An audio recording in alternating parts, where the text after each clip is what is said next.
Servicepower, I would analogize as a prime piece of London real estate that needs refurbishment.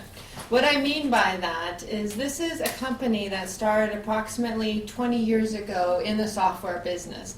And since 2013, when I've joined, we have been retooling the business in terms of renewed product investment, go-to-market capabilities, migrating to a SaaS model, and many of the other things that are relevant and current in software companies today. What's unique about Servicepower is our focus on the field service industry. So many of us will think of field service like the appliance repairman, maybe the utility man that comes to fix whether it's the boiler or the electrical, what have you, the electricity, even telecom, right, the tower manufacturer, what have you. But field service also relates to elevators or facility management or your insurance adjuster or maybe your security, right, an ADT or a Tyco, for example, sector alarms, your ATM. The point of all these examples is to show how commonplace and how large the field service industry is. It's about a $1.3 billion industry. We at Servicepower are still small, and we are managing to retool the software business. I'll talk to you a little bit about the progress we're making to that. But it's important to understand what specifically we do within that. The value we add is that we connect all aspects of the field service value chain. So that includes managing contract entitlement and SLAs. It also means that we can optimize field service workforces. So in practical terms, that means that if you have a goal as a business to increase productivity, to do 4 jobs a day rather than 3 jobs a day, we can help customers do that. If you have a goal of reducing a pain point, maybe you're inefficient regarding driving or traffic, or your technicians are spending too much time on site, or maybe they don't have the right parts inventory to facilitate them accomplishing a job first time. Because we have visibility across the entire field service value chain, and I'll talk about why that is, we can offer additional value to customers that many of our competitors can't. So specifically, we have 3 broad areas of product groupings. Servicepower had grown historically through acquisition, but the problem when I came into the business in 2013 is you had some products that were immature, and you had other mature products that hadn't been updated or integrated, okay? So first I'll talk about the key strengths of each product line, and then we'll go into talking about how we're integrating them and growing in our global capacity or global capabilities, adding languages and other feature functions. So the heartblood of Servicepower is really our scheduling product. This was created out of an ICL spin-out, the very first version. We do most of the development still in Manchester. And we're actually working with KTP and the Manchester University on the next generation of algorithms. It's a very sophisticated artificial intelligence algorithm-based product that's tailored towards the largest enterprises that are really looking to optimize technicians, asset management, parts inventories, drive times, productivity, everything. And it is really unique in the industry. If you look at competitors, some of you may know Click Software or TOA or certain other products that have been acquired over the years by people like SAP and Oracle, well-known names. Servicepower, even in such a esteemed company, is unique because of the power of the algorithm that we use called simulated annealing. What we've had to do, though, to grow the respect for this product in this area is we've had to work with Gartner over the last 2 years since I've been here to get that understood better by the analysts and the enterprise market. So in late 2014, we actually were very successful in getting on the back of our scheduling mobile product and also what we can do in the third-party contractor management, being named a visionary within Gartner. And to give you in concrete terms why that matters, in 2014, we had to go find every RFP. In 2015, we've already gotten 10 RFPs sent to us. So it has a very concrete meaning, that Gartner validation.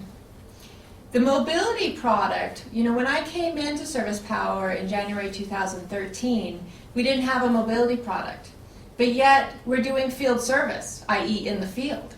So we acquired a source code. So acquiring source code versus a product, of course, means that you have to finish out the development to make it into a product, right? That involves time and investment. So we were successful in 2013 launching our first mobility clients. And we launched it first as an on-premise product. What that means is you usually have a license model and it's hosted by the end customer. What is more common and more scalable, for example, like with Salesforce and others, is to do software as a service from a cloud delivery model. So a lot of the effort that we made in 2014 was migrate the capabilities and further develop them out in our mobility product into a cloud product. So that did have an impact in terms of spending in 2014. It also had an impact that we weren't able to implement new clients at the pace we will be able to in 2015 and on. But we do have a top-of-the-market product that we're looking to get into further pilots and other implementations this year. The third-party management product is one that many of you will have thought about. If you purchase an appliance or an electronics device, you probably have a warranty associated with that product. So the warranty administration or the contract entitlement is done through software processing. In the US, we have about 80% of the insurance business on these warranty contracts and about 30 to 60%, depending on how you define the in warranty or out of warranty on the manufacturers. We have customers like LG, GE, Sears, Electrolux, you name it. So this is very an interesting segment, and we also have a UK operations business that historically was more of a servicer management business, and therefore a historically low margin.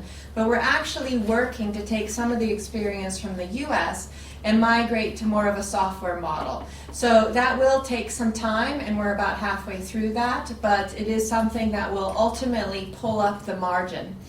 If you look at our financial results, and we'll get to that point in a moment, Servicepower has pockets of excellent streams of revenue that are earning 60 to 75% gross margin, but we do still have some historical pockets of revenue that we're migrating that earn maybe 10 to 15% gross margin. So this is where, even within the existing revenue base, we're continually upgrading the quality of revenue. And that's something that we'll do a better job about explaining to investors and understanding as we go through. So just very quickly, if you look at how we implement these products, we have a phased approach where you have customer touch points with the CRM and other aspects, and you have very strong value drivers that we can return. So I gave some examples of that. An extra job per day, right? That's a key productivity measure. Or decreasing cycle times or drive times or increase first time fix, or even looking at things like, how do I use a M2M sensor alert to actually do more proactive and better tailored preventative maintenance? Okay, this may not sound very exciting, but if you look at examples like, say, Rolls-Royce with jet engines, they migrated from just selling a jet engine to actually having a service model with runtimes. And you have a lot of other industries that are migrating in field service away from being a responsive field service model where you have SLAs and you're doing break fix, to actually having a proactive field service model where you're paid to keep assets running, okay? And ultimately, that is where field service is going, and that's where some trends like M2M and Internet of Things will ultimately add the most return on investment. So in 2013, we had some initial mobility launches. We also had some license sales. Okay, good. However, we needed to move to a SaaS model. And let me give you some numbers. So software as a service, all right? So we went from basically having no order book, or very low order book in 2013, because we were mainly selling on a license model, to having a £5 million order book at the end of 2014. Okay, so in terms of increasing order book, future-looking revenue, that is a very, very good thing. But again, when you look at the short-term impact, what I have in maybe 5 million of order book over contracts that will come in the next 3 to 5 years, I'm offsetting that with license revenue today. Okay, and that is what happens in a SaaS migration in a software company. So in the short term, you are taking away revenue today in order to build up recurring sources of revenue tomorrow. All right, and that is the process that we're going through in our scheduling segment of the business as well as the mobility segment of the business. In terms of service operations, that's already a quite stable sort of the business. It's already software as a service transactional pricing, and there we're just working to grow it.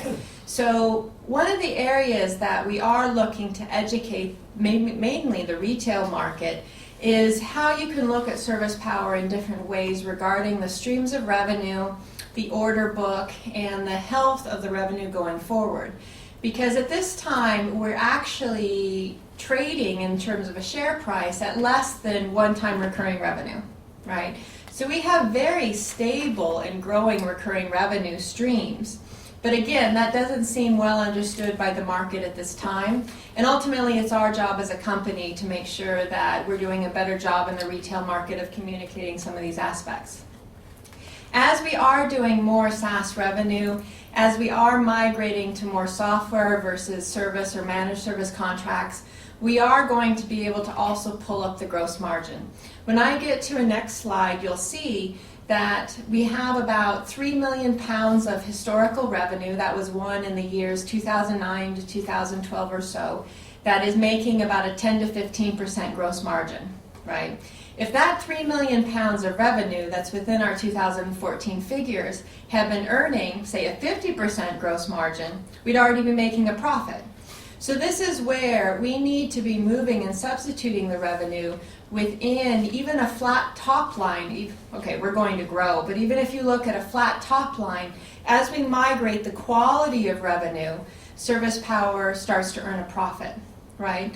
We also had a pace of investment that we needed to make on the mobility product, on implementing our products like I talked about, that did have a short-term impact from a cost perspective, but it enables us to go after and have won this £5 million of order book revenue, which I talked about.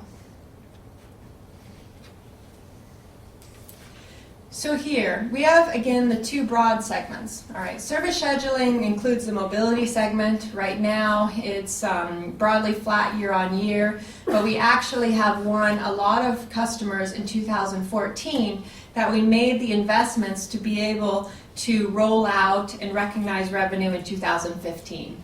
So this is where, when you have long software sales cycles and where you're making investments in product capabilities, many times you have to make the investment prior to when you can recognize revenue, right? This is something many of us are already familiar with. You see this very commonly across software and other tech sectors. So that is really how you look at the service scheduling. We also are migrating away from this old 13% gross margin pass-through contract that had been won in 2009. In general, software margins need to be 50 to 70%, and that's where we're going. We have already been successful just in 2014 with the launch of Electrolux in the US and a variety of other new clients to successfully grow the service operations business. This is the third-party contract dispatch and warranty claims administration business I was talking about. We're at about a 75% software margin on that, and we're able to grow up the services margin. The US business is already around a 61% margin, and in the service op space, and as we're able to increase the margins in the UK, that will pull up the overall margin as well. So 2014 had quite a few operational highlights, and there'll be some additional announcements that we'll be making around aspects or deals, as well as reseller agreements and what have you that we signed in 2015 that will come out shortly. But the benefit of Servicepower is the very, very high recurring revenue, right? So not just the 5 million order book that I talked to you about, But the bulk of the 2014 revenue is recurring revenue that benefits 2015. So it gives quite a bit of stability when you're looking forward. We also did win a number of new customers. A lot of these are global implementations like I talked about. So you may win the contract in a given calendar year or fiscal year, but you need to either do language translations to go into the new country, or you may need to build out new feature functionality. So you may actually see at times that you have 6, sometimes even a 12-month delay from when the contract is won to when you'll start seeing the revenue. But it does give you the security that you know that you're building the future flows of revenue in a very stable and predictable way. We did talk about the very large implementation on Electrolux. We talked about service mobility, service operations with 7 new clients, and partnered with KTP on the IP. What's interesting about Servicepower is even though we're a relatively small company, when you look at the likes of Oracle and SAP and what have you, the algorithm that we have and the intellectual property research that we're doing is truly market leading. So when you look at technology like simulated annealing and the next generations of algorithms and what have you, even the very, very large players are not making investments into field service algorithms. So we need to show the revenue traction, of course, as a company. We need to show the new customers. We need to show why the new algorithms add value, either from a reseller or an OEM perspective. But the IP in Servicepower right now, based on the AIM trading multiples, are fundamentally undervalued. And it's a really exciting time as we continue doing this algorithm work. We have now the partnership which we started last year, and we're actually basing that out of the UK. So there's a lot of opportunity to partner here in the UK, and then we can actually commercialize the new IP that we're developing in the UK, then in the US and elsewhere. So on this I won't spend too much time, you have the slide decks. So in this case you have the field service industry is somewhat complex, that you have different types of players. So Servicepower traditionally has had as its customer base the very largest of the enterprises. Okay, there are challenges that are associated with a timetable of a small company selling to very large companies, right? And that's where we have found with Servicepower that we are becoming increasingly successful selling to these large enterprises. But in many cases, we have to prove the worth of our software, right? So that means that we may, rather than doing a very large upfront deal that you can immediately recognize, say £1 million of revenue, we may have to start with a pilot, right? So we may have to say, you know, here's a pilot of 100 or 250 technicians, which may have a value of, you know, £100,000, £200,000. And then when we've proved the ROI case, then we continue to roll out and grow the implementations. So we do have a number of opportunities where, you know, they can be very large. But, you know, what I've learned over the last few years, even with the Gartner re-ranking, is that a lot of these opportunities start small. So we need to work that into the understanding of how people look at Servicepower, that the order book will be an increasingly important way of measuring, say, the developments of the contracts that we have won with the process of implementing them and going to market.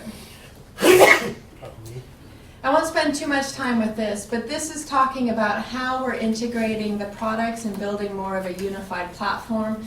It enables the pricing strategy to be more diversified. It also enables the ability to upsell and cross-sell additional products in an easier way. So this is driving a lot of our R&D, and it's a multi-year migration within Servicepower. So again, these are the key messages that we're using when we compete. And again, we're competing successfully against competitors that are much larger than us. And we're doing it on the platform and the strength of the products, right? And this is where it was so important in 2014 that we were able to make the product investments to start positioning for the customer implementations that we already had won, but also the verticals that we knew there were more opportunities to go after. TOA, for example, was bought by Oracle, rumored at a 10-time top-line revenue multiple. But that gives us an opportunity with that migration to look at some customers, for example, that might have another alternative in mind, right? So that means that we can start looking more at the telecom cable vertical. We already have a few customers in that area. We also have some customers that might be looking at, say, Click Software or others and are looking at another solution. So we're building out feature functionality that we're benchmarking against that competitor. So specifically, we can go into customers of theirs and say, look, we have the comparable functionality. Rather than upgrading or expanding with the competitor, take a look at us. So this is where, when you look top to bottom on the capabilities of Servicepower, we are a 110-person company that is retooling our go-to-market, how we deliver professional services, the product development, the QA. And we've made an amazing amount of progress in that in 1 year. So we did, of course, have to do some of this work in a way that took resources away from implementing new customers in 2014. That's unfortunately a reality of a smaller company. But that also builds the momentum coming into 2015 that we can feel much more ready to target the expanding demand which we're seeing. So I'm only going to talk very high level about IoT and M2M, Internet of Things and M2M. One of the differentiators about Servicepower is we are one of the few that has experience with M2M. Okay, the difference between machine-to-machine and Internet of Things is machine-to-machine is an example that maybe you have a sensor on an ATM, a bank ATM, that says, I'm broken, come fix me. So we would take the alert and automatically dispatch a field service technician. The Internet of Things takes it one step further, that maybe you have a network of connected devices, that some have devices within the machine, some have aftermarket sensors, what have you. But the purpose is to triage if there's a break, but it's also to anticipate failure. This is when I talked previously about the Rolls-Royce model, that if you as a customer or a business have a critical asset, right, and you ultimately don't want it to break, right? If it breaks, of course, you want someone to come quickly and fix it the first time. But ultimately, what you want is for it not to break. So this is where we're looking to leverage. We already have the capabilities within the scheduling software to manage implementations or installations, break fix, preventative maintenance. But we want to take that one step further and actually being able to monitor the health of the device so that we're not doing, say, preventative maintenance on a fixed time schedule. We're actually doing it based on sensor reports and looking at predictive failure rates. That is the next generation of field service, and even though that's not generating revenue yet in Servicepower, that is a huge opportunity for Servicepower going forward. That is a major competitive differentiator when you look at tying in with ERP, other supply chain, and similar type companies. So we're now, with marketing and sales, again, as a small company, when you're marketing to the larger enterprises, you have to continue looking for the third-party validation, like Gartner. You also have to be very proactive and aggressive regarding, how are your marketing messages getting across. One of the things that we started doing is in the pre-sales process, actually doing return on investment simulations for customers, right, or ROI models. Because we sell really from a value perspective. We can show the customer prior to the sale what the real return on investment is. And you can so, for example, we have some customers that may have, say, a $50,000 per month product spend, but they're actually saving $100,000 a month in labor costs, right? Because they got the additional jobs per day. So this is where our product can deliver very real, tangible results to customers. But we always need to find the right ways to deliver the sales and marketing messages to support that sales cycle and ultimately the contracts being signed. So just high level, when you look at the business model, the perpetual license model is where you can recognize license up front at the time of contract sale, generally speaking. Then you have an implementation window, and then you have a support and maintenance contract window, which is usually renewable recurring revenue. The SaaS model is where you have contract signing, Then you'll have the implementation, and then you have a future stream of revenue that includes both the license component and the support and maintenance component. So SaaS in general is the most valuable type of revenue in terms of multiples and recurring revenue over time, but it is the slowest to book into the fiscal year accounts. So this is where, that's why you see some of the impact of the figures that we've shown year on year, is that, you know, we are, in order to have more total revenue for Servicepower and get to a more sustainable revenue base, we are foregoing some revenue in this fiscal year for the next 3 to 5 years fiscal years, right? And that's really important to understand. There's a lot of software companies that have gone through the SaaS migration. What's interesting about Servicepower is that we're going through it now when a lot of companies have gone through it before now. The enterprise sales cycle, given that there's a 12 to 24 months, there needs to be a process to mature, right? So this is where a lot of the lead generation, and we more than doubled the pipeline in 2014, it's now maturing in 2015. So this is where we have an increased pace of contracts under negotiation, scoping discussions, RFP responses, etc. So while that won't benefit 2014, it adds a lot of confidence in 15, and we're actually also starting to work on deals that we know will be targeted in enterprise company budgets for 16. And that's how you really have to think as an enterprise software company. You have to be managing the revenue and migrating it from you know, kind of a, say, wishful thinking into a quarter by quarter pipeline maturation process where you're looking out 12 to 24 months. So the other area which we're getting traction on with the increased pace of customer engagement as well as the re-ranking on Gartner is looking at other resellers, OEMs, and partnerships. Because right now, Servicepower is getting 100% of its revenue through, pretty much 100%, through direct sales. So we're looking at other relationships, whether it's with consulting companies, ERP, CRM, other end-to-end players, etc., that have an installed base that are doing field service and need optimization or mobility or third-party management software. So that's something that we are working to expand in 2015. In 2014, we were maxed out, if you will, on our professional services implementation capabilities with some of the other upgrades and what have you that we were doing for existing customers. But as we look to 2015, we'll be looking to actually sell much more in a wider install base, not only our own, but other customers or other partners that we're working with. So again, I won't bore you with this, but you know, here you can see the different routes of go-to-market. Right now in 2013, 2014, it was pretty much all direct sales, especially in the scheduling part.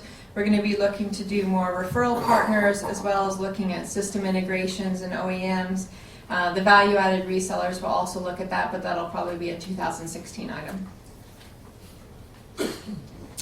So this is just some quick examples of some of the aspects of real value that we've delivered to customers in the past, right? So in this case, you know, what is it about? These are about, you know, real costs that are saved or real productivity measures, okay? And this is what's, it's when you look at some other software sales, they're selling it as a capability, okay? So if you're selling a CRM software, they're saying you need CRM to understand your customers.